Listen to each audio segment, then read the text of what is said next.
Hello everyone, how are you? You are most welcome on my YouTube channel Train Your Brain। आज हम बात करने वाले हैं बॉन्ड्स कितने प्रकार के होते हैं और सभी तरह के बॉन्ड्स के बारे में हम डिटेल में बात करेंगे। बॉन्ड्स पर बनने वाली यह वीडियो हमारी पार्ट 2 है और पार्ट 1 वीडियो का लिंक आपको डिस्क्रिप्शन में मिल जाएगा।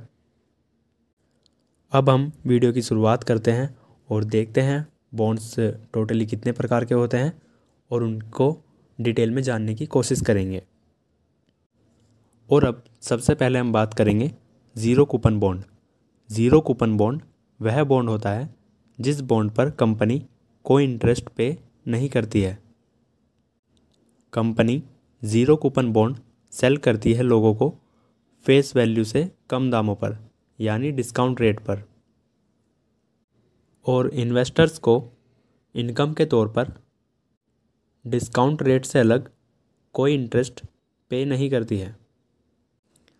जैसे किसी बॉन्ड की यदि फेस वैल्यू 800 रुपये है तो ज़ीरो कूपन बॉन्ड में इन्वेस्टर उस बॉन्ड को किसी डिस्काउंट रेट पर जैसे 700 रुपये में बाय कर सकता है और बॉन्ड की मैच्योरिटी के समय इन्वेस्टर को जो अमाउंट मिलेगा वह फेस वैल्यू के अकॉर्डिंग मिलेगा, जो भी बॉन्ड की फेस वैल्यू होगी। इस तरह के बॉन्ड को हम ज़ीरो कूपन बॉन्ड कहते हैं। अब हम बात करते हैं कॉर्पोरेट बॉन्ड क्या होते हैं। कॉर्पोरेट बॉन्ड वह बॉन्ड होते हैं जो प्राइवेट लिमिटेड कंपनी लेकर आती है फंड इकट्ठा करने के लिए, और कंपनी बॉन्ड केवल तब इशू करती है जब कंपनी को लोन की ज़रूरत होती है और बॉन्ड के ज़रिए कंपनी को कम इंटरेस्ट में फ़ंड मिल जाता है। क्योंकि यदि कंपनी कहीं और से ब्याज पर फंड इकट्ठा करती है तो कंपनी को इंटरेस्ट ज़्यादा देना पड़ेगा। इसीलिए कंपनी बॉन्ड इशू करके फ़ंड इकट्ठा कर लेती है और ब्याज भी कंपनी को कम ही देना पड़ता है। इस तरह के बॉन्ड को हम कॉर्पोरेट बॉन्ड कहते हैं। अब हम बात करते हैं म्युनिसिपल बॉन्ड क्या होते हैं। म्युनिसिपल बॉन्ड वह बॉन्ड होते हैं जिसमें म्युनिसिपल कॉरपोरेशन या लोकल अथॉरिटी जैसे नगर निगम या इस तरह की जो अथॉरिटीज़ होती है, और यदि वह लोकल लेवल पर कोई कार्य करना चाहती है जैसे रोड बनाना, पब्लिक वाटर लाना या कोई और अन्य कार्य करना चाहती है तो उसको फंड की जब ज़रूरत होती है तो वह बॉन्ड्स जारी करती है। इस तरह के बॉन्ड को हम म्युनिसिपल बॉन्ड कहते हैं। अब हम बात करते हैं गवर्नमेंट सिक्योरिटीज़ बॉन्ड क्या होते हैं। इन्हें हम जी सिक्योरिटीज़ के नाम से भी जानते हैं। वह बॉन्ड जिनको सेंट्रल गवर्नमेंट या गवर्नमेंट ऑफ इंडिया इशू करती है उनको गवर्नमेंट सिक्योरिटीज़ बॉन्ड कहते हैं। और गवर्नमेंट कोई बॉन्ड तब इशू करती है जब या तो कोई फाइनेंशियल क्राइसिस हो या कंट्री की डेवलपमेंट के लिए फ़ंड इकट्ठा करना हो। इस तरह के बॉन्ड को हम गवर्नमेंट सिक्योरिटीज़ बॉन्ड कहते हैं। अब हम बात करते हैं कॉलेबल बॉन्ड क्या होते हैं। कॉलेबल बॉन्ड वह बॉन्ड होते हैं जिनमें कंपनी बॉन्ड की मैच्योरिटी टाइम कंप्लीट होने से पहले भी बॉन्ड का पूरा पैसा चुकाकर इन्वेस्टर को उनसे अपने बॉन्ड वापस ले सकती है। इस तरह के बॉन्ड को हम कॉलेबल बॉन्ड कहते हैं। अब हम देखते हैं पुटेबल बॉन्ड क्या होते हैं।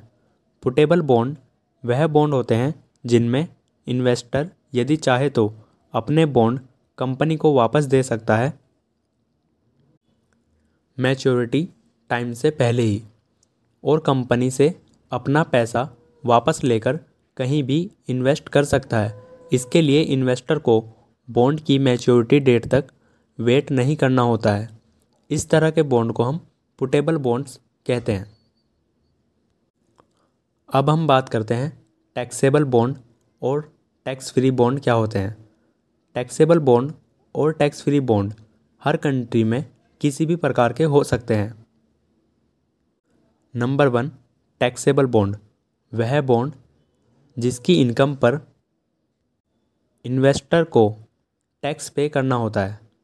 और दूसरा होता है टैक्स फ्री बॉन्ड, जिस बॉन्ड की इनकम पर इन्वेस्टर को कोई टैक्स पे नहीं करना होता है।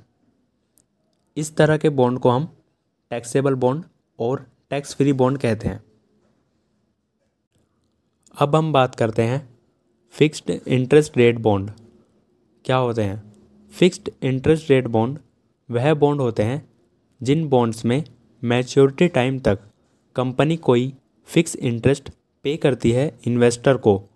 इस तरह के बॉन्ड्स को हम फिक्स्ड इंटरेस्ट रेट बॉन्ड कहते हैं। अब हम बात करते हैं कन्वर्टिबल बॉन्ड क्या होते हैं। कन्वर्टिबल बॉन्ड वह बॉन्ड होते हैं जिन बॉन्ड्स को बॉन्ड होल्डर यदि चाहे तो कंपनी के इक्विटी शेयर में कन्वर्ट कर सकता है। इस तरह के बॉन्ड्स को हम कन्वर्टिबल बॉन्ड कहते हैं। अब हम बात करते हैं inflation linked bond. Inflation linked bond वह बॉन्ड होते हैं जिन बॉन्ड में इंटरेस्ट इन्फ्लेशन रेट से ज़्यादा मिलता है। अब हम सबसे पहले समझ लेते हैं कि इन्फ्लेशन क्या होता है। जो चीज़ लगातार बढ़ती रहती है एक लंबे